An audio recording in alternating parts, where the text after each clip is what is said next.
Hello viewer, if your Instagram messages disappeared, let's see how to fix Instagram messages not showing problem.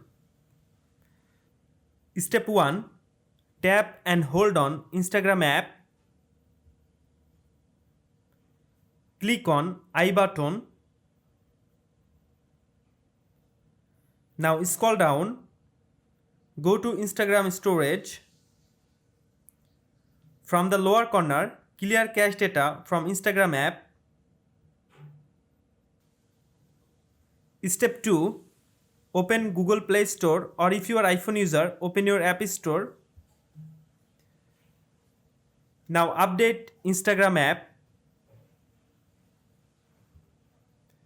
After complete the update process, follow the third step. Open Instagram app.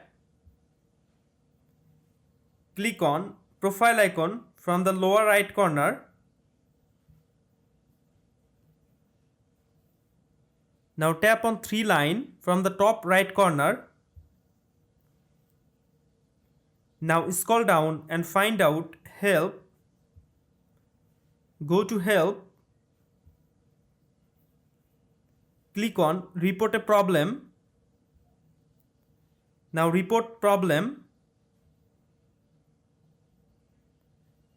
Click on include and continue. So in the report box, please briefly explain what happened or what's not working for you. So write down, hi Instagram support team, my Instagram messages disappeared. So please fix this issue as soon as possible. Then send your report to the Instagram support team. So hopefully, if you follow this step, your Instagram message disappeared problem and Instagram message not showing problem will be successfully solved.